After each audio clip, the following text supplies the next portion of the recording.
Greetings, viewers. Thanks for joining Oswald and I out in the garage today. Real quick, going to show you how to just weld up a rear end and make your own locker called a Lincoln locker. My welder's made by Lincoln, but it's called a Century. Anyway, that's not important. I've got a V6 third with a Spartan locker in the rear of the Mini. I want to lock the front. I think I can get by on stock Burfields with the 31s. So I'm going to move my V6 third with a Spartan locker to the front. And I'm going to take the 4-cylinder third I took out of there and weld it up and stick it back in the rear there. And no, this is not my original idea. Oftentimes I share something, someone will have to come on there and go, well, you think you invented that? That's the voice they use too. And it just is annoying. No, I don't think I invented it. I'm just showing you what I did. Maybe you didn't see it. Maybe you want to see it on my show instead. Anyway, that's a sick pachyderm, an ill elephant. Get it? It's irrelevant. Anyway, dad jokes. I'm old. So clean this real well with some brake parts cleaner. Oops, I've exhausted this can already. I've been out here spraying it to get it ready. I'm going to fire up the welder. I'm just going to weld this up. Now, I thought I had a V6 third out here that I could show you because that's closed and it unbolts. You've seen it on my show before if you've watched. They're harder to weld, plus they're better. They're stronger and the lockers are cheaper. So I'm not going to weld up my V6 third. I'm going to save it for when I get a locker, but I'm going to weld the spiders up on this 4-cylinder third and show you how I'm going to make a locker for both ends here. And hopefully I don't break all those stock Burfields I got in the front.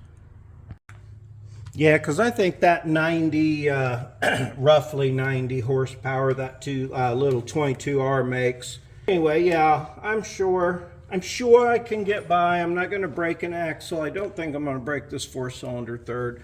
Worst thing I could do is break a Burfield joint. I'm not in New York. But I don't think that I will. And if I do, like I said, that'll be the next upgrade. Now, I could have probably cleaned this a little better than I did.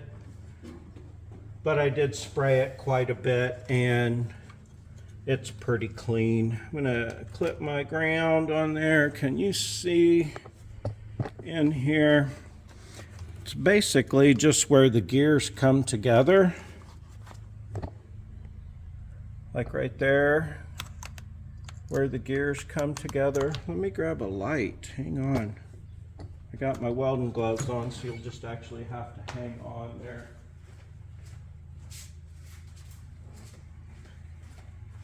Because I can't pause the camera. But anyway, right there where the gears come together, you can see where they all come together. I'm going to lay a big old thick weld bead in there. I'm going to get a nice gap, get them close. Let's see. Oh, I can't spin it because I got the clamp on already. But anyway, I'm going to get them real close together. Then I'm going to lay a bead down on there. I'll put you right here so you can watch that if you can see what I'm doing, hopefully. Now I've got my welder turned up to 11. I don't actually, but it is turned up all the way to the hottest heat and about 3/4 of the way up on speed.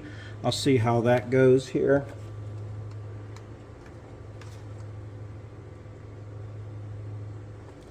Now I am rotating the gears around so I get like a nice little gap between them, so I got a place to lay my initial bead down on the first one.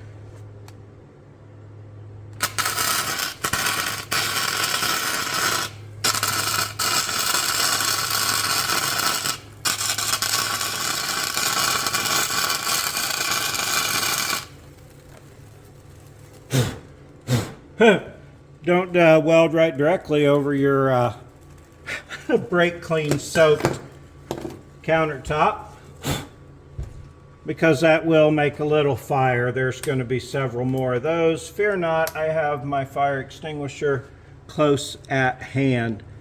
Now, can you see in there where I got that first bead? Hang on, let me get a better one in there, and then I'll show you.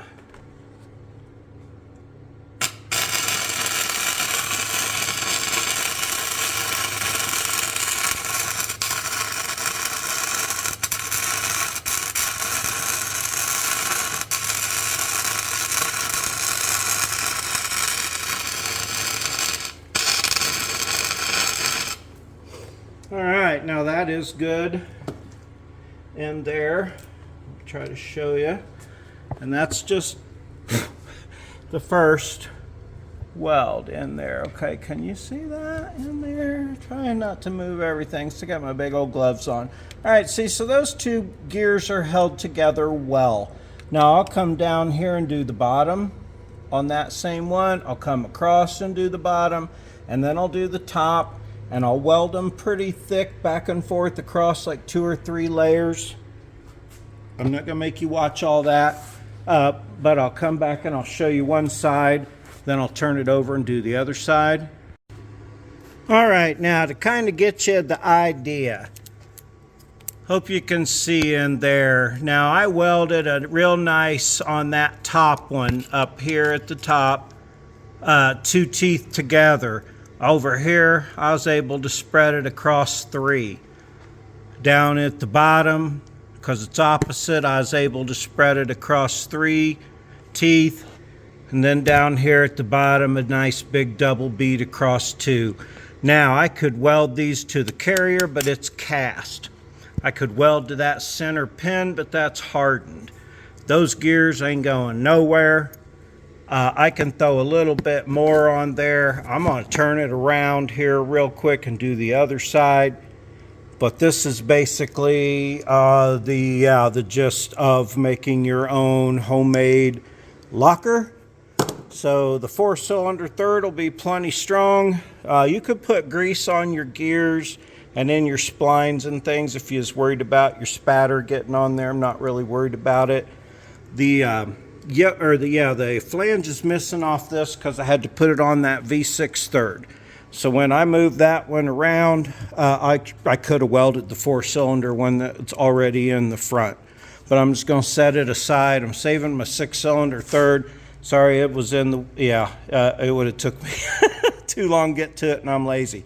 So now I will be double locked on here. The only problem I'm having with this right now is brakes, and I think that freaking old ass master cylinder that was on here is finally given up because it isn't leaking anything. Well, it's leaking power steering fluid. But anyway, that's not what we're here to discuss. Oswald is sick of this segment already. So, weld your own rear end, make a locker. Not my idea, just showing you how I do it. This is my Century welder made by Lincoln. Check it out. Yeah, so I hope you enjoyed this video. It's kind of short, but it will get the job done.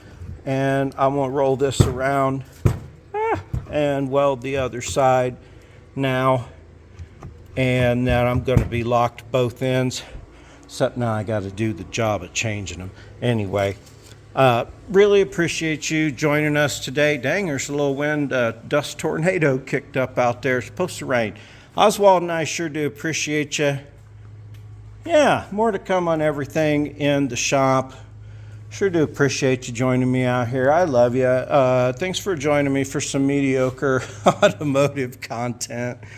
Yeah, like, subscribe, comment, please. I'd sure appreciate it. Have a super great day.